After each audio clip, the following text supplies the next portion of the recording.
আজ কোরআন থেকে আমরা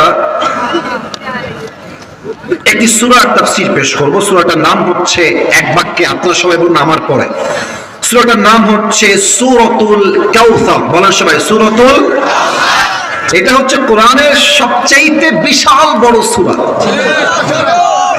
কথা বুঝলে উত্তর দেন, বিশাল বড় সূরা না ছোট সূরা? শুধুই কি ছোট না সবচেয়ে ছোট? সবচেয়ে ছোট, একদম মাত্র 3টা আয়াতের একটা সূরা। আমরা এই সূরা সম্পর্কে কিছু বেসিক নলেজ শেয়ার করবার চেষ্টা করছি। আসুন আমরা শুরু করি। এই সূরাটা 30 নম্বর পারায় অবস্থিত। বলেন সবাই, কত নম্বর পারা? 30 নম্বর পারা।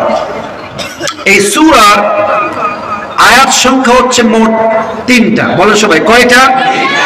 এই সূরার রুকু সংখ্যা হচ্ছে মোট 1টা। বলেন সবাই, কয়টা? 1টা। মাশাআল্লাহ। তাহলে পারা নাম্বার 30, রুকুর সংখ্যা 1টা, আয়াত সংখ্যা 3টা। আর এই সূরাটা মাদানী সূরা নয়, এটা হচ্ছে মাক্কি সূরা। বলেন সবাই, কি সূরা? মাক্কি সূরা। আচ্ছা, এবার একটু কথায় মনোযোগ দেন। Pay your attention, please. Try your best to listen me with full concentration. দিল থেকে, কলিজার থেকে ওয়াজ শুনবেন। খালি কান দিয়ে শুনলে কিন্তু হেদায়েত আসবে না কলিজার ভাই। যদি কোনো ব্যক্তি কোরআন থেকে কোন সূরার তাফসীর পেশ করতে চায়, there are 5 things that is most important to talk about. 5টা বিষয় কথা না বললে একটা সূরার তাফসীর কখনো সম্পূর্ণ হয় না। নাম্বার 1, ইমাম সানাউল্লাহ পানিপতি রাহমাতুল্লাহি আলাইহি লিখেছেন, 1 নাম্বার হচ্ছে রাইট প্রোনাউন্সিয়েশন, সহিহ তেলাওয়াত, শুদ্ধ তেলাওয়াত, 1 নাম্বার। নাম্বার 2, রাইট ট্রান্সলেশন, সঠিক তরজমা। 3rd, what's the background behind of this surah? এই সূরা কখন নাজিল হয়েছে, কেন হয়েছে, কোন প্রেক্ষাপটে হয়েছে জানার দরকার দিনাজপুরের ভাইরা আছে না নাই? 4th, what's the explanation of this surah? এই সূরার আয়াতের ব্যাখ্যা কি জানতে হবে। 5, and that is the last point, what's the lesson that you have got from this surah? এই সূরা থেকে আপনি কি শিক্ষা পেলেন, কি শিক্ষা অর্জন করলেন? এই 5টা বিষয় কথা না বললে একটা সূরার তাফসীর কখনো সম্পূর্ণ হয় না। ঠিক কি না বলেন? আসুন আমরা প্রথম চ্যাপ্টারে ঢুকে যাই। আউযু বিল্লাহি মিনাশ শাইতানির রাজীম। বিসমিল্লাহির রাহমানির রহিম। إنا أعطيناك الكوثر فصل لربك وانحر إن شانئك هو الأبتر. الله أكبر.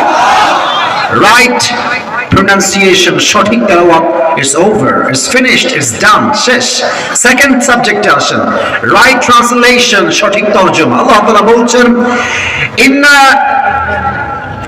আ'তাইনাকাল কাউসার, O my prophet, indeed we have granted you কাউসার। হে রাসূল, আমি আপনাকে দুনিয়াতে নয় আখিরাতে, কিয়ামতের কঠিন দিবসে একটা হাউজে কাউসারের নিয়ামত দান করেছি। সুবহানাল্লাহ পড়েন। ফসল্লি লিরাব্বিকা ওয়ানহার, so perform the salah and sacrifice to your Lord alone. অতএব আপনি নামাজ পড়বেন, কোরবানি করবেন এক রবের খুশির জন্য। আওয়াজ দিয়ে বলেন, সেই রব কে? আল্লাহর নামটা তো আস্তে বললে আমার মন ভরবে না। বলেন সবাই, সেই রব কে? আল্লাহ আমার রব, আল্লাহ আমার রব, দমে দমে তনু মনে তারি অনুভব।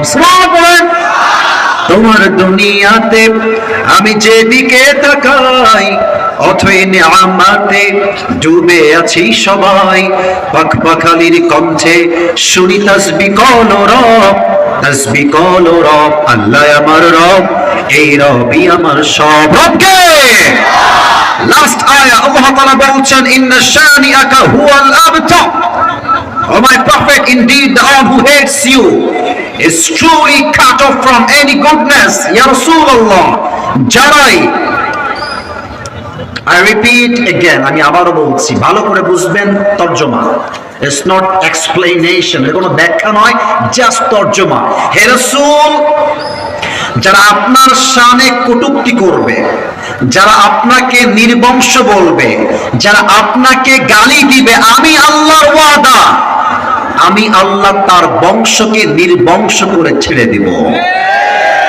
কথা ঠিক আছে কিনা জোর দিয়ে বলতে হবে।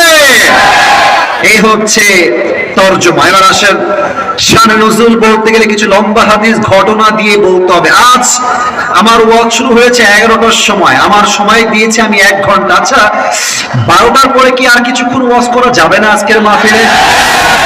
আরে আমার তো বিশ্বাস, যদি শেষ রাত পর্যন্ত ওয়াজ হয়, যুবকরা তাহাজ্জুদ পড়ে, ফজর পড়ে, তারপরে ঘুমাবে যুবক ভাইরা আমার। এবার কিছু প্রশ্ন করছি, উত্তর দেন। যদি কেউ উঠে যায় আপনার ডান বাম থেকে, ও লুঙ্গি টাইনা ধরে বসাই দিবেন, তবে লুঙ্গি যেন খুলে না যায়। নরমালি টান দিবেন, খুললে এটা একটা আপত্তিকর অবস্থা হয়ে যাবে। খবরদার কেউ ভুলে উঠবেন না, যে উঠে যাবে বুঝতে হবে তার কোরআনের প্রতি সম্মান নাই। দিনাজপুরের ভাই আমার, বলেন সবাই আমার নবীর, না না একদম কথা বলবো না, কোনো সাউন্ড হবে না, স্টপ, একদম কোনো কথা বলবো না প্রিয় ভাইয়ের আমার, একদম কোনো কথা হবে না। নবীর বাবার নাম কি ছিল? আরে ভাই জানেন তো, বলেন দিল থেকে বলেন সবাই, নবীর বাবার নাম কি ছিল? আব্দুল্লাহ। সেকেন্ড কোয়েশ্চেন, দ্বিতীয় প্রশ্ন, বলেন, আমি জানি আপনার পারবেন, বাধাবার স্বার্থে নয়, একটা হাদিস বলবো তো তাই উত্তর চাচ্ছি। নবীজির মায়ের নাম কি ছিল? রাইট আনসার, মাশাআল্লাহ। নবীজির চাচার নাম কি ছিল? না, উত্তরটা সবার হয়নি, বলুন সবাই, নবীর চাচার নাম কি ছিল? আবু তালেব। নবীর দাদার নাম কি ছিল? Abdul Muttalib. আরো 2টা প্রশ্ন করব। নবীজির first wife, not second, not third, not last, প্রথম স্ত্রীর নাম কি ছিল? এই বামের লোকরা মরা নাকি রে? নবীজির প্রথম স্ত্রীর নাম কি ছিল? রাদিয়াল্লাহু তাআলা আনহা। Last question about on this matter. নবীজির সব স্ত্রী হয় ডিভোর্সড না হয় বিধবা। আমি কোনো ডিসরেসপেক্ট দিয়ে বলছি না, I am just informing everyone, সবাইকে আমি তথ্য দিচ্ছি। নবীর বউরা হয় ডিভোর্সড অথবা বিধবা। তবে নবীদের বিয়ে করার উদ্দেশ্য দ্বিতীয় বা তৃতীয় উদ্দেশ্য এরকম নয় যে তারা নারী লোভী ছিলেন, বরং তারা দ্বিতীয় এবং তৃতীয় বিয়ে করে শিক্ষা দিয়েছেন সমাজের অবহেলিতা, ডিভোর্সি এবং বিধবা মেয়েকে বিয়ে করার মনোমাইন আমাদেরকে তৈরি করতে হবে যুবক ভাইরা আমার। আচ্ছা, একজন বউ ছিলেন যিনি ডিভোর্সিও নন, বিধবাও নন, তিনি ছিলেন কুমারী ভার্জিন একজন স্ত্রী, নাম কি? আয়েশা রাদিয়াল্লাহু তাআলা আনহা। বলেন সবাই মারহাবা। নবীজির পিতা আব্দুল্লাহ নবীজির জন্মের আগে দুনিয়ার থেকে বিদায় নিয়ে চলে গেছেন।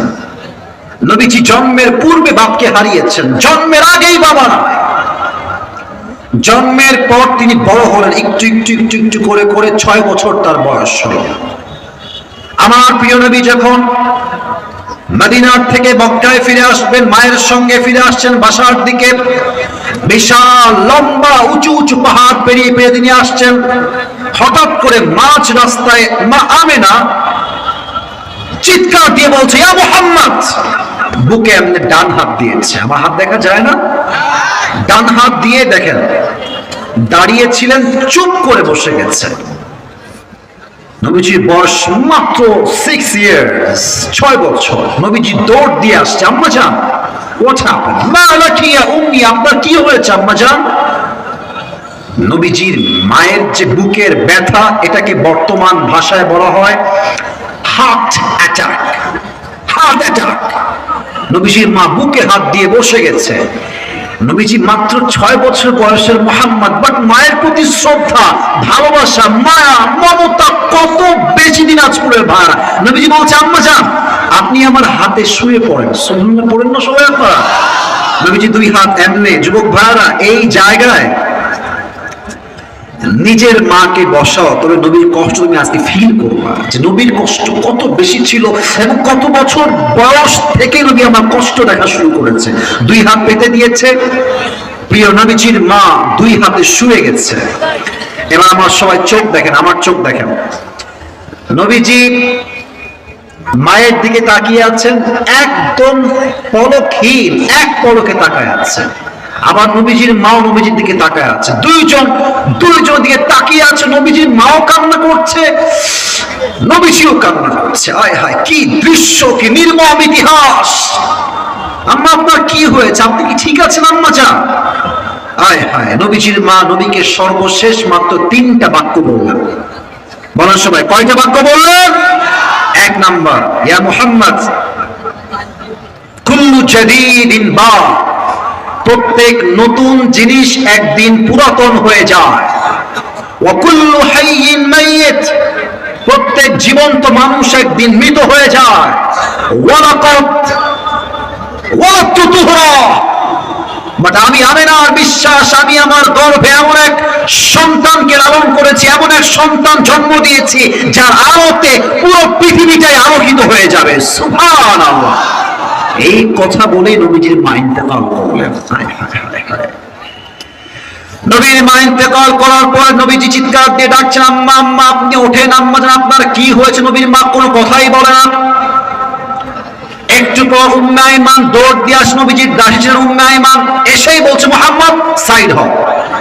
আমি যখন উমরাহ করতে গেলাম, আমি অবাক হলাম, নবীজির মায়ের যেখানে কবর দেওয়া হয়েছে, আমার যুবক ভাইরা মুরব্বীরা, এই পুরো জায়গাটা হচ্ছে পাথরের এরিয়া, পাথর, মাটিতে পাথর, চতুর্পাশে পাথর আর পাথর। আমি জাস্ট ভাবলাম কবরটা দিল কেমনে? পাথরগুলো সরিয়ে মাটিকে খনন করে নবীর মায়ের লাশ ওখানেই দাফন করে দিয়েছে। হাদিসে আসছে নবীজিকে নিয়ে উম্মে আয়মান বাসায় যাবে, তো নবীজি এদিকে তাকান, আমার 2 হাত দেখেন, 2 হাত কবরে এমনি দিয়েছে আমার প্রিয় নবীজি, আর এই কপালটা কবরের মাটির সাথে লাগিয়ে ডাকছে, আম্মা উঠেন। আম্মা আপনি কোথায়? আপনি ওঠেন আম্মা, আমরা বাসায় যাব। বাট নবী তো বুঝে নাই যে মা তো আমার জীবন আর কখনো ফিরে আসবে না, শেষ মা। উম্মে আয়মান বলছে, মুহাম্মদ চলো, গো ব্যাক, ফিরে চলো। মুহাম্মদ ওঠে না, আমার নবীজি ওঠে না। একটা মুহূর্ত উম্মে আয়মান এতটা বিরক্ত হয়ে গেল, নবীজির এই ডান হাত ধরেছে, এই দেখেন ডান হাত কবজিটা শক্ত করে ধরে টান দিয়ে নবীজিকে নিয়ে পাহাড় থেকে নিচে নেমে গেছে। নবীজি ওই দূর থেকে উম্মে আয়মানের হাতকে এমনি ঝাটকা দিয়ে ছেড়ে দিয়ে আমার মায়ের কবরের কাছে চলে আসছে, আম্মা ওঠেন, আমরা একসঙ্গে বাসায় যাবো। আল্লাহু আকবার, কি নির্মম দৃশ্য, কি কষ্টের দৃশ্য। এই নবীর মা হারায় গেল মাত্র 6 বছর বয়স। দীর্ঘ 57 বছর পর নবীর জীবন যখন প্রায় শেষ দিকে, 63 বছর বয়স আমার প্রিয় নবীজি যখন যুদ্ধের থেকে বাসায় ফিরে আসবেন, মায়ের কবরের সামনে দাঁড়ায় গেছেন, ডাক দিয়ে বলতে, সাহাবা একরাম তোমরা সবাই বাসায় ফিরে যাও, আমি আমার মায়ের কবর যাও তো তারপরে বাসায় আসবো, তার আগে বাসায় আমি আসতে পারবো, তোমরা সবাই ফিরে যাও। দীর্ঘ 57 বছর পর প্রিয় নবীজি মায়ের কবরের সামনে আবার আসছে। আমি কেমনে দেখাবো? আমার পা আমি উঠাইতে পারছি না। আমি জাস্ট এতটুকু বোঝাই, দেখবেন বাচ্চাদেরকে, বাচ্চা বলছে আব্বা আমি একটু আইসক্রিম খাবো শীতকালে, বাবা বলছে হ্যাঁ খবরদার, শীতকাল এখন আইসক্রিম খাওয়া যাবে না, খেলেই তোমার ঠান্ডা লেগে যাবে। তো বাচ্চারা কেমনে কাঁদে জানেন? এই দেখেন, এই 2টা হাঁটু উঠায় ফেলে, আর এই 2টা হাত এমনে দিয়ে কাঁদে, আর বলে আমাকে আইসক্রিম না দিলে আমি স্কুলে যাব না। বাচ্চা এমনি কাঁদে না যুবক ভাইয়েরা আমার, কাঁদে না? নবীজি 63 বছরের বয়স, হায়াতের শেষের দিকে আমার প্রিয় নবীজি আছেন, মায়ের কবরের সামনে এসে 2 হাঁটু এমনি উঠিয়েছেন, আর 2 হাত এমনি দিয়ে নবীজি ফুপিয়ে ফুপিয়ে কান্না করছেন। আর নবীজি 3টা বাক্য মায়ের কবরের সামনে বলেছেন, এই 3টা বাক্য আপনার কোন থেকে খান খান করে ফেলবে, এতটা মারাত্মক বক্তব্য ছিল, বাক্য ছিল। একটা কথা নবীজি বলছে, প্রথম কথা, আম্মা এটা আমাদের সবার কথা, বলছে আম্মা আপনি দুনিয়ার থেকে বিদায় নেওয়ার পরে বুঝতে পেরেছি দুনিয়াতে মা ছাড়া নিঃস্বার্থ ভালো আর কেউ বাঁচতে পারে না। কথা আসতে ঠিক বললেন কেন? জোরে বলেন, কথা ঠিক আছে কিনা? 2 নাম্বার কথা, আম্মা জান যদি আপনি দুনিয়ায় বেঁচে থাকতেন আমার হায়াত অবস্থায়, আমি আপনার এত খেদমত করতাম, ইতিহাসে লেখা হতো মুহাম্মদ নামের একজন যুবক তার মায়ের জন্য বুক ভরা জান ভরা খেদমত করেছে। আল্লাহু আকবার। আপনারা সবাই পাকিস্তানের একজন ফেমাস স্কলার, তার নাম হচ্ছে মাওলানা তারিক জামিল, নাম শুনেছেন আপনারা সবাই? তারিক জামিল, দেখবেন যে আমি তো মানে ব্লু ব্লেজার, কিছুটা রঙের জুব্বা, হাতে ঘড়ি, অনেক ভাব আমাদের আসলে, কিন্তু তারিক জামিল এমন একজন আলেম, তার কোনো ভাব নাই। অলওয়েজ সাদা পাঞ্জাবি, অলওয়েজ সাদা পায়জামা পরে, very simple, very normal person. উনি একটা কথা সেদিন বললেন মাকে নিয়ে, আমার কলিজে আঘাত করেছে কথাটা। এটা নবীর ব্যাপারেই ছিল। উনি বললেন ওনার ভাষায়, উর্দু ভাষায়, আমি জাস্ট উর্দুটা কোট করছি, then I will translate in Bangla, তারপর আমি বাংলা বলছি। উনি বলেন, मेरे नबी ने माँ के कब्र के सामने ये कहा कि अरे माँ, अगर तुम दुनिया में जिंदा होते और मैं इशा की नमाज में खड़ा होता और मैं कहता अल्लाहु अकबर, और मैं नमाज पढ़ रहा हूँ इशा की नमाज, और उधर से मेरी माँ की आवाज आई या मोहम्मद तू कहां पर है, तो मैं अपनी माँ की खिदमत में ऐसे हाजिर होऊंगा कि मैं नमाज छोड़ दूंगा और मैं कहूंगा लब्बैक अम्मा जान, मोहम्मद आपकी खिदमत में हाजिर है। सुभान अल्लाह पढ़ा है। আম্মা জান, আমি যদি এশার নামাজ আজম আল্লাহু আকবার এশার নামাজ পড়ছি, আর পাশের ঘর থেকে আওয়াজ আসছে ইয়া মুহাম্মদ, মুহাম্মদ তুমি কোথায়? আমি আমার মায়ের এমন খেদমত করতাম, আমি নামাজ ছেড়ে দিয়ে বলতাম আম্মা জান, আপনার মুহাম্মদ আপনার জন্য সদা সর্বদা প্রস্তুত রয়েছে। সুবহানাল্লাহ। মায়ের খেদমত কাকে বলে? আজকালকার যুবকেরা একটা মেয়ের পাল্লায় পড়লে বাপ মাকে মাইনাস করে ফেলে এরা। আরে বেটা, মেয়ে মানুষ আসবে আর যাবে, বাপ মা জীবনে আছে, এখনো আছে, আগামীতেও থাকবে। যুবক ভাইরা আমার, বিপদে পড়লে বুঝবা বাপ মা ছাড়া আসলে হাত ধরার মতো কেউ নাই। যুবক ভাইরা আমার তো এখন কিছুটা হলেও বয়স হয়েছে। একটা সময় আমি আসিফও বাপ মাকে ভুল বুঝেছি। একটা ছোট্ট কথা আজকে ওয়াজের মাঝখানে বলে ফেলছি, I am so sorry for that, আগে মাফ চাচ্ছি, বাট বলছি জাস্ট বোঝাবার স্বার্থে। আমি যখন ছাত্র বয়সে ছিলাম, আমার মোবাইলের প্রতি খুব একটা নেশা ছিল। মোবাইল চালাতে আমার খুব ভালো লাগতো, মোবাইল দেখলে খুব ভালো লাগতো আমার। তা আমি নিজে জোর, সাদা পাঞ্জাবি, বসো, সাদা প্যান্ট বসো, এই যে মাঝে নীল নীল জামা বসো। এত সহজ না বাবু, তুমি উঠে গেলে হবে না তো এখানে, তুমি সাথে তোমার জীবনটাই বৃথা। যুবক ভাইরা আমার, ঠিক কিনা বলো? এখানে আসা যাবে, বসাও যাবে, ঘুমানো যাবে, বাট উঠে যাওয়া যাবে না। যুবক ভাইরা আমার মনে আছে আমি একবার মোবাইল কিনেছিলাম নিজের টাকা দিয়ে জমায়। তো মোবাইলটা কিনেছি, 1-2 মাস চুরি করে চালিয়েছি। খুব দুষ্টু ছিলাম আমি ছাত্র সময়, সত্য কথা। তো আমার আব্বার কানে খবর গিয়েছে যে আসিফ মোবাইল কিনেছে, অ্যান্ড্রয়েড ফোন, লুকিয়ে লুকিয়ে সে ফোনটা ইউজ করে। তো আব্বা আমাকে ডাকলো। আমার আব্বা একজন খতিব, একজন স্কলার, একজন মাদ্রাসার বড় প্রিন্সিপাল। বললো আসিফ আব্বু, তুমি কি মোবাইল ফোন কিনেছো? বলছে আমি তো কিনি না আব্বা। বলছে আমি জানি তুমি কিনেছো আব্বা। তা আব্বা, তোমার তো বয়স খুবই কম, তুমি তো ভালো ছাত্র, তুমি অলওয়েজ পরীক্ষায় 1 নাম্বার হও, তুমি 1 নাম্বার কিন্তু আর হইতে পারবে না, তোমার ফোনটা আমাকে দিয়ে দাও, তুমি আর একটু বড় হও, আমি তোমাকে সবচেয়ে দামি ফোন কিনে দিব। আমি বললাম আব্বা প্লিজ, একটা ফোন অনেক কষ্টে কিনেছি, ওই ফোনটা নিও না। আব্বা বলে ইয়েস নিতেই হবে, বলে নো, দেওয়া যাবে না। তা আমার আব্বা আমাকে জীবনেও মারে নাই। আমার এই 25-30 বছরের জীবনে আমার আব্বা আমাকে কোনদিন গায়ে হাতই তোলে না, কোনোদিনও না। ওই প্রথম দিন আমাকে গরুর মতো পিটাইছে সেই মায়েরা উল্টাই ফেলছে। বিশ্বাস করেন যুবক ভাইরা, আমি বলছি মজার জন্য নয়, হাসির খোরাক নয়, বিশ্বাস করেন সেটা আমি খুব কষ্ট পেয়েছি আব্বার উপরে। যে আব্বা জীবনে তুমি আমাকে মারলে না, আজ তুমি আমাকে এত মারলো আব্বা। 1 মাস, প্রায় 1.5 মাস আব্বার সঙ্গে আমি কথাই বলি নাই। বাট এখন বুঝি যে ওই মাঠটা দেওয়া 100 ঠিক ছিল। ওই মাঠটা সেদিন না দিলে আজকে আসিফ আমি আব্রাহ কাসিফ হইতে পারতাম না দিনাজপুরের ভাড়া। আব্বা আম্মাদের শাসন করে এর মানে আব্বা আম্মা খারাপ নয়, বয়স হলেই বুঝবা আব্বা আম্মাই ঠিকঠাক ছিল। যুবক ভাড়া আমার, আচ্ছা এবার দেখেন, নবীজির মা হারায় গেল, আব্দুল মুত্তালিব মারা গেছে, চাচাও মারা গেছে, খাদিজাও মারা গেছে। নবীর মোট 4টা পুত্র সন্তান। বলার সময় কয়টা? 4টাই অবস্থায় দুনিয়ার থেকে বিদায় নিয়েছে। আমার প্রিয় নবীজি হাতিমে কাবা, কাবার সঙ্গে হেলান দিয়ে এমনি বসে আছেন, দুই চোখ দিয়ে গল গল গল গল করে পানি পড়ছে। নবীজির আদরের সাহাবী আনাস রাদিয়াল্লাহু তাআলা আনহু আসছে, ডাক দিয়ে বলছে, নবী আপনি কাঁদছেন কেন, আপনার চোখের কোঠায় পানি কেন? নবীজি বলছে, আনাস, জন্মের পূর্বে আব্বা নাই, জন্মের মাত্র 6 বছর পরে মা নাই, আব্দুল মুত্তালিব দাদাও নাই, আবু তালেব চাচাও নাই, খাদিজা তাও নাই, 4টা ছেলে তাও নাই।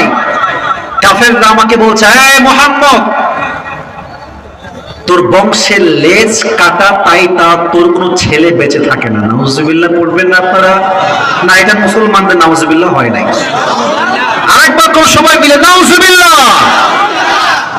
হেরাস, আমার কানে খবর আসছে কাফেররা সুমাইয়াকে সবাই মিলে গণধর্ষণ করেছে। ইস, শুধু গণধর্ষণ নয়, আমি বলতে লজ্জা পাচ্ছি, আবার আমাকে হাদিসটা বলতেই হবে। সুমাইয়া ডান পা এমনি এই দিকে দিয়েছে, ডান পায়ে প্যারেক মেরেছে, বাম পা এই দিকে দিয়ে বাম পায়ে প্যারেক মেরেছে, গণধর্ষণ করে লজ্জাস্থান থেকে ব্লিডিং বের হচ্ছে। ওই অবস্থায় দুই পা দুই দিকে দিয়ে প্যারেক দিয়ে বেঁধে দিয়েছে, পা দিয়ে রক্ত বের হচ্ছে। ওই সময় সব কাফেররা তীরকে নিশান করে সুমাইয়ার লজ্জাস্থানে তীর নিক্ষেপ করে সুমাইয়াকে ওই জায়গাতেই মর্মান্তিক ভাবে শহীদ করে দিয়েছে। বলেন সবাই নাউজুবিল্লাহ। এই কষ্টের খবর শুনে আমি হতাশ, আমি কষ্টে আছি আনাস। তো দেখেন, আমি আসিফ কথা বলছি, একবার ডানে তাকাই, একবার এদিকে তাকাই, একবার এই দিকে তাকাই, সব দিকে তাকাই। তো আনাস নবীজির কথা শুনতে শুনতে জাস্ট চোখটাকে একটু নিচে নামিয়েছে, একটু, জাস্ট ফর সার্টেন মোমেন্ট, কিছু মুহূর্তের জন্য। আর একবার চোখটা এমনে করে উপরে তাকিয়েছে, দেখছে একটু আগে নবীর দুই চোখ বেয়ে বেয়ে পানি ছড়ছিল, বাট এখন নবীর চেহারা দিয়ে একটা মুচকি ঝলকের হাসি বের হচ্ছে। সুবহানাল্লাহ।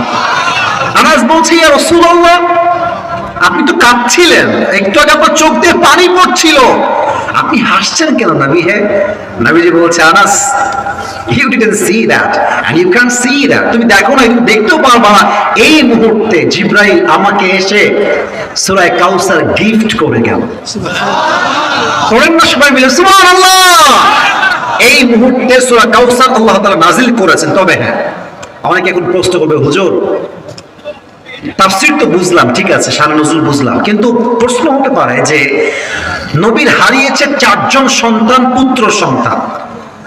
তো যদি আল্লাহ বলতেন নবী 4টা ছেলে হারিয়েছে, একটা ছেলে আবার দিলাম, একে নিয়ে সান্ত্বনা নিয়ে নেন, যার একটা ছেলে আমি পেয়ে গেছি, একে নিয়ে বাকি জীবন কাটাই দিব। বাট ছেলে হারিয়ে গিয়েছে, কিন্তু আল্লাহ দিচ্ছে পানি। কাউসার আসলে কি ভাই? এটা পানি, হাউজে কাউসার। তো এখন প্রশ্ন হতে পারে, হুজুর হারিয়েছে ছেলে, পানি দিচ্ছে কেন? উত্তর তাফসীরে পেয়েছি আমি মোট 4টা। শুনবেন নাকি শেষ করতে হবে? বলার সময় শোনা যাবে কি যাবে না? এক, নবী হে, 4টা ছেলে আমি উঠিয়েছি, এটা ঠিক আছে, আপনি মন খারাপ করবেন না। 4টা ছেলের পরিবর্তে আমি আল্লাহ তাআলা পুরো বিশ্বে আপনার জন্য কোটি কোটি রূহানি সন্তান দান করে দিব। ঠিক কিনা বলে? আমার আত্মবিশ্বাস, দিনাজপুরের ভাইয়েরা, শুধুমাত্র বাংলাদেশ নয়, আমেরিকা নয়, ফ্রান্স নয়, জাপান নয়, চীন নয়, লন্ডন নয়, পৃথিবীর যেই প্রান্তে নবীর শানে একটা কটূক্তি হবে, পুরো বিশ্বের মুসলমান ঐক্যবদ্ধ হয়ে তার বিরুদ্ধাচরণ করবে। যুবক ভাইরা আমার, নবীকে আল্লাহ তাআলা কোটি কোটি সন্তান দিয়ে 4 জন ছেলের বদলে। 2, আমাদের দেশে দেখবেন কিছু পীরের মাজার আছে, 1 নাম্বার ভণ্ড পীরেরা। সবাই না, আবার বলছি সবাই না, দেখবেন বাপ ছিল পীর, ছেলে হয়ে গেছে পীর। ইভেন দেখবেন ছেলে তো পীর, বাপ ভালো পীর ছিল, বাট ছেলে গাঞ্জা খেয়ে কুল পায় না। না, আপনার ঠিক না বললে অস্ত করা যায় না। আর মেয়েরা এত বোকা, মাজারে গিয়ে বলে, আব্বা একটা মেয়ে দেন, আব্বা একটা বাবা দেন, আব্বা একটা ছেলে দেন আমাকে, আব্বা। এরা হচ্ছে মূর্খের চাইতে মূর্খ। যুবক ভাই আমার, আপনারা কেউ মাজারে গেছেন জীবনে? আমি না, ওই চাওয়ার জন্য নয়, ভিজিট তো করছেন। আচ্ছা, আমাদের বাংলাদেশে একটা মাজার, আমাদের সিলেটের শাহজালাল মাজার, নাম তো শুনছেন আপনারা নাকি? এই দেখেন, এটা হচ্ছে মাজারে বাবার কবর, এই এরিয়াটা, ঠিক আছে। আর এই যে দুইটা বাঁশ দেখছেন, এটা হচ্ছে এন্ট্রান্স, প্রবেশ পথ। আপনি খুব খেয়াল করবেন, আমি যা বলছি আমি নিজের চোখে দেখে বলছি। আপনি আসছেন দিনাজপুর থেকে সিলেটে, এন্ট্রান্স, প্রবেশ পথ এইটা, বাবার মাজার হচ্ছে এটা, কথার কথা, ফর এন এক্সাম্পল বলছি। তো যখন দেখবেন প্রবেশ পথেই দেখবেন দুই পাশে সিরিয়াল ধরে কিছু ফকির হাতে থালা নিয়ে বসে থাকে। ঢোকার সময় বাবা দেন, কিছু দেন, কিছু দেন, কিছু দেন, একটু দেন, একটু দেন, চায়। এখানে একটা বোঝার বিষয় আছে। আপনি পুরো বছরে মাজারে গেছেন একবার, পুরো বছরে একবার, আর এই ফকির পুরো জীবনটা মাজারেই আছে। আরে বেটা, কবরের বাপ কিছু দিতে পারলে ফকিরটা তোমার আগে বড়লোক হয়ে যাবে যুবক ভাই। এটা বুঝলে বুঝতে পারবা, না বুঝলে একমাত্র দেওয়ার মালিক আল্লাহ তাআলা, কোন পীর আমাকে দেওয়ার ক্ষমতা রাখে না যুবক ভাই আমার। আল্লাহ বলছেন নবী আদম আলাইহিস সালামের সন্তান ছিল শীষ নবী, ইব্রাহিম আলাইহিস সালামের সন্তান ইসমাইল ছিল নবী, দাউদ আলাইহিস সালামের সন্তান সুলাইমান আলাইহিস সালাম নবী, ইয়াকুব আলাইহিস সালামের সন্তান ইউসুফ আলাইহিস সালাম নবী। তো যদি আপনার সন্তানরা বেঁচে থাকতো, আপনার নবুয়ত পাওয়া লাগতো না, আপনার উম্মতরা আবেগে আপনার পুত্র সন্তানদেরকে আবেগেই নবী বানিয়ে ফেলতো, ঠিক কিনা বলে? এই ফিতনা যেন তৈরি না হয়, তাই অল্প বয়সে আপনার সন্তান উঠিয়ে নিয়েছে একজন, তিনি কে? 3 নাম্বার আগে একটা কথা বলতে চাই। আপনার সবাই মিজানুর রহমান আজহারী নাম শুনছেন না? হ্যাঁ, যুবকদের কলিজার টুকরা। আচ্ছা, উনি কিন্তু রংপুরে এসেছিলেন। রংপুরে এসে উনি বলেছিলেন যে এত বড় মাঠ আমি আমার বাপের জন্য দেখি নাই। আর এর কারণ কি জানেন? আমি দেখেছি পুরো দেশ ভ্রমণ করে রংপুর বিভাগ মাহফিলকে ভালোবাসার ক্ষেত্রে 1 নাম্বার টপ র্যাঙ্কিং এ আছে যুবক ভাইরা আমার, ঠিক কি না বলো? তো দেখেন, আজহারী সাহেবকে আমাদের আগে যারা ছিলেন ফ্যাসিস্ট সরকার, তারা বললেন, আপনাদের মনে আছে হয়তো অনেকেই, আবার অনেকের মনে নাও থাকতে পারে, আমি রিমাইন্ডার দিচ্ছি, তৎকালীন সময়ের ধর্মের যিনি উপদেষ্টা ছিলেন, ধর্মমন্ত্রী, তিনি বললেন যে আজহারী সাহেব হচ্ছে জামাতের প্রোডাক্ট। এই সমস্ত ট্যাগ লাগিয়ে আজহারীকে পাঠানো বিদেশের মাটিতে। আচ্ছা, আমাদের দেশে কিছু সুন্নি আছে, ওই নরম সুন্নি, ঠান্ডা সুন্নি, গরম সুন্নি, অনেক সুন্নি কোয়ালিটি আছে। তারা কি করলো? আজহারীর ছবি লাগিয়ে বিশাল লম্বা একটা ব্যানার তৈরি করলো, লম্বা ব্যানার ছবি দিয়ে, আর মহিলা দিয়ে আজহারীর ছবিতে জুতা পিটা করলো। নাউজুবিল্লাহ পড়বেন না? এবার আপনারা বলেন, এত কিছু করে আজহারীর সম্মান কি কমেছে না বেড়েছে? তার মানে যার সম্মান আল্লাহ বাড়াইতে চায়, তার সবাই টান দিল আল্লাহ তা ধরে সামনে আগায় দেয় যুবক ভাইরা। এবার আপনারা বলেন, সবাই শহীদ আল্লামা দেলোয়ার হোসেন সাইদি হুজুরের নাম শুনেছেন? তারা কি বলল? উনি হচ্ছেন রাজাকার। আর সাইদি সাহেব বললেন, যদি আমাকে রাজাকার বলে কেউ প্রমাণ করতে না পারে, বুঝতে হবে সে পিতৃ পরিচয়হীন অবৈধ সন্তান দিনাজপুরের ভাইরা।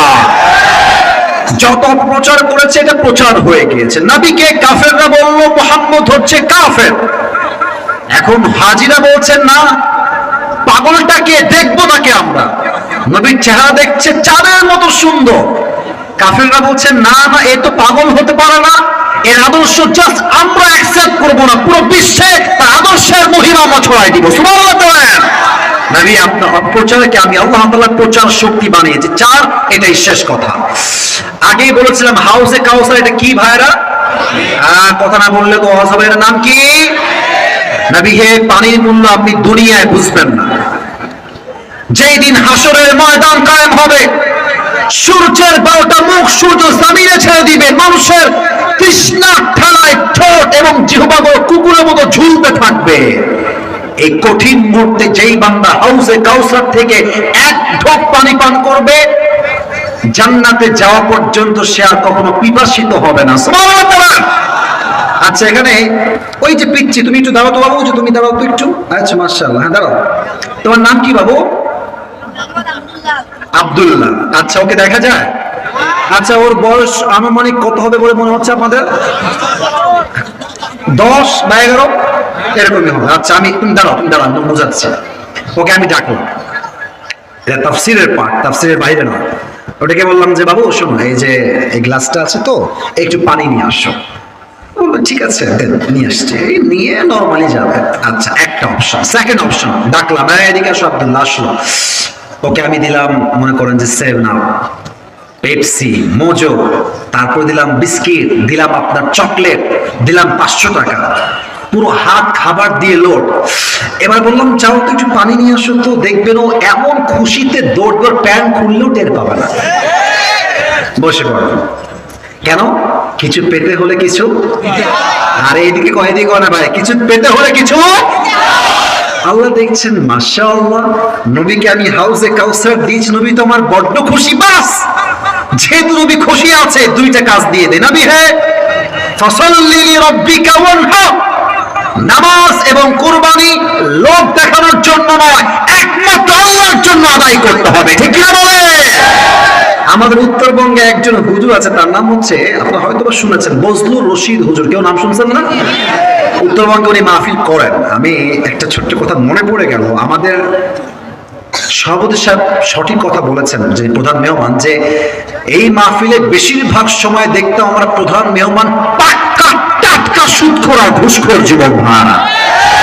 তো হুজুর ওয়াজ করছে এই টাঙ্গাইল বা বগুড়ার দিকে হবে, রাত বাজে 12টা, ওয়াজ প্রায় শেষের দিকে। তো এক নেতা আসছে ওয়াজের মাঝে, আর ছেলে পেলে তো বদমাইশ চামচা যারা থাকে, নেতা বলছে, নেতা সাহেবের আগমন, শুভেচ্ছা, স্বাগত। আমার নেতার চরিত্র ফুলের মতো পবিত্র, নামাজ পড়ে না এক ওয়াক্ত। তো মাঠ এমনি ফাঁকা হয়ে গেছে, নেতা সাহেব গাড়ি থেকে নেমে আসতেছে, এসে বলছে, হুজুর মাইকটা আমাকে এখন দেওয়া লাগবে, আমার একটা জরুরি মিটিং আছে, তো আমাকে যেতে হবে। তো হুজুর বলছে, অন্য এলাকার থেকে আসছি, অন্য জেলার থেকে, মায়ের খাওয়ার চাইতে মাইক দেওয়াই ভালো। তো হুজুর কথা বলার পরে মাইকটা দিয়ে দিয়েছে, নেতা সাহেব মাইকটা নিয়েছেন। তো মাইকটা হাতে নিয়ে সালাম কালাম কিছু নাই, ভাই আমার নামাজ নামাজ, ভাই আমার নামাজ নামাজ, কথার আগেও নামাজ, মাঝেও নামাজ, শেষেও নামাজ। হুজুর বলছে, আর ये तो जन्नत से भाग के दुनिया में आई है। এত ভালো নেতা, মাশাআল্লাহ, বহুত अच्छी बात है। তো উনি বক্তব্য দিয়ে নেমে গেছে, গাড়িতে উঠে গেছে। তো হুজুর দেখছে একটা চামচা দাঁড়ায় আছে তার পেছনে, তার চেলা আর কি। এদিকে এদিকে এদিকে, ওকে ডাকছে, বলছে তো কানটা এদিকে দেবো। বলছে, হুজুর কি বলবেন বলেন। বলছে, মাশাআল্লাহ, তোর নেতা তো অনেক ভালো রে, এত নামাজ, কমপক্ষে তো 70-80 টাকা তাহাজ্জুদ পড়ে, তাই না রে? তো রাজশাহীর ভাষা তো রাগ করবেন না, ওই চামচা বলছে হুজুরের কানে, কেন হুজুর রাগ করবেন না, 5 দিন ধরে একসঙ্গে আছি, এই শালা এক ওয়াক্ত নামাজও পড়ে না।